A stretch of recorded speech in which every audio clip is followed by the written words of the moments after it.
그 처음에 코로나가 이제 딱 이슈가 터졌을 때 애들이 이제 학교를 안 갔어요. 집에 있는데 다들 게임만 하더라고요. 그래서 뭔가 언어라는 건 귀로 들어야 되는데 언어의 어떤 그런 입력 자체가 이제 완전히 스톱이 된 거죠. 부모님들은 그래도 뭐 나이에 따라 비례해서 늘겠지라고 기대를 하시지만 입력 자체가 되는 게 없으면 언어는 몸은 크지만 그 상태로 그대로 이제 유지가 됐던 거죠. 코로나 같은 상황을 겪고 본 일이 다 없었기 때문에 일상을 잠시 멈추었을 때 발달이 이렇게 지연될 거라 이렇게 예상했던 사람들도 별로 없었을 거예요. 2, 3년 전과 지금과 언어나 이런 수준이 똑같은 거죠. 상황을 인식하고 발달 치료를 알아보게 되고 진료 왔을 핸드폰을 과도하게 들고 있거나 그 나이에 맞지 않는 언어 수준을 구사하거나 인지가 안 되는 그런 경우를 많이 봐서 생각보다 언어 발달 지연이 범위가 꽤나 광범위했고 그런 경우를 많이 봐서 이거는 치료나 뭔가 필요하겠다. 그리고 실제로 이제 센터를 초기에 오픈을 했고 코로나 시즌에 오픈을 했고 환자 진료를 보고 이제 치료를 하는 과정이 있었는데 집에서도 엄마 아빠는 일 나가시고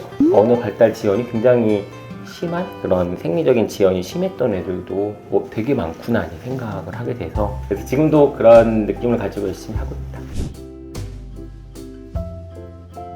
일단은 가공식품, 인스턴트 중독이 되게 돼 있어. 내 미각을 자극성 있게 중독을 시키고 내 뇌가 포획이 되기 때문에 뇌의 어떤 습관을 좀 컨트롤해 주거나 잡아주는 건 해가 갈수록 당연히 어려워지고 간식 같은 경우도 4돌 5돌까지 많이 주다가 학교 가기 전부터 그걸 제어하는 경우는 거의 어렵죠. 실제로 초반에 유전이나 환경적으로 BMI가 이제 높아지는 경우는 그거를 다시 백해서 돌리는 거는 어려운 면이 많습니다. 실제로는 부모님들도 알지만 애가 조르니까 또는 상황이 맞춰서 필요해서 또는 뭐 형제 주다 보니 하나씩 들어가게 되는 거고 핸드폰도 마찬가지죠. 코로나 시기에 외부 생활이 줄어들고 또 열량이 좀 높은 배달 음식도 늘고 소화 비만도 언어 지원 못지않게 거의 다 같은 비례로 많이 늘었습니다.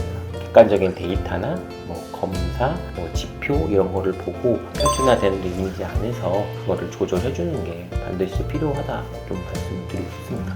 실제로 부모님의 식습관을 그대로 답습하는 경우가 많기 때문에 일정하게 꾸준히 할 수 있는 운동이 가장 좋기는 해요. 근데 꾸준히 한다는 거는 어린애들 입장에서는 부모님이 계속 챙겨줘야 되는 거니까 부모님이 하는 운동의 빈도하고 또 비례하는 면도 있습니다. 이게 가족력을 따라가게 되는 게 가족 생활을 함께 하기 때문에 어떤 운동이든 좋죠. 뭐 같이 줄넘기를 하든 적어도 어머니 아버지가 흥미가 있고 꾸준하게 하실 수 있는 그런 운동을 애들이랑 같이 해보시다 이렇게 말씀을 드리는 편입니다.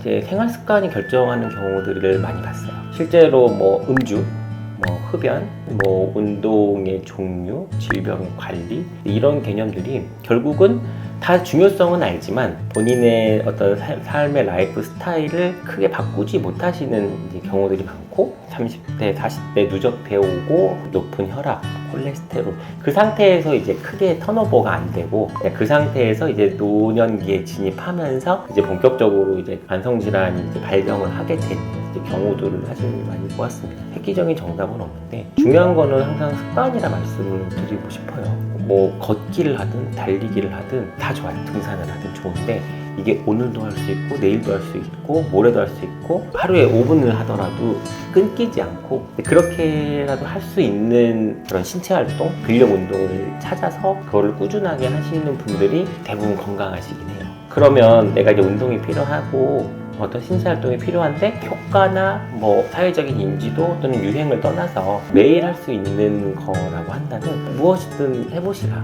꾸준하게 하는 과정을 지나가면 거기에 대한 건강적인 이득, 뭔가 이건 정말 효과가 있어 이렇게 느끼게 돼서 거기서 이제 발전을 시키게 됩니다. 너무 의료진이나 뭐 유튜브든 뭐 기타 SNS든 특별하게 좋은 음식, 뭐 특별하게 좋은 운동 이런 거에 너무 매몰되실 필요는 없다. 유효한 효과적인 운동은 진행되지 못한 상태에서 점점 노년기로 접어들면서 건강에는 격차가 좀 벌어지게 되는 경우들을 많이 보았습니다.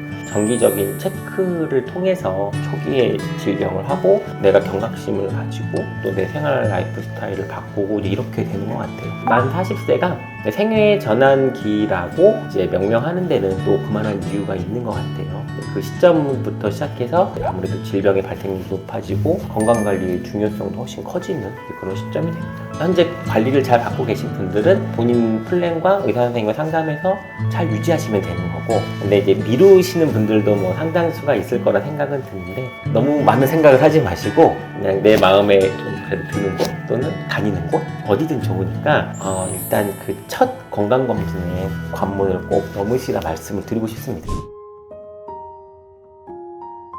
일종의 이제 서비스업이고 제가 서비스를 제공하고 비용을 받는 뭐 일종의 3차 산업이고 좀 더 특수한 직종일 뿐이지 일반적인 뭐 음식점이든 뭐 기타 서비스업이든 어쨌든 그 본질은 비슷합니다. 유일하게 차이를 느꼈던 점은 어떤 환자분에게 뭐 의료 서비스를 제공을 하면 병원에서는 이게 환자분들이 비용을 내면서도 예를 들어 본인이 만족하셨다면 정말 고맙습니다, 뭐 감사합니다, 뭐 인사를 하세요. 제가 뭐 인사를 받아서 좋았다가 아니라 제가 되게 중요하고도 좋은 일을 하고 있구나 그런 생각을 많이 했고, 환자분이 인사도 해주시고 했을 때가 되게 많이 약이 됐던, 눈에 보이지 않지만 그런 많은 거를 누리고 있다 생각을 했어요. 그냥 서비스 제공에서만 끝나지 않고 더 잘해야겠다 그런 생각을 많이 했습니다.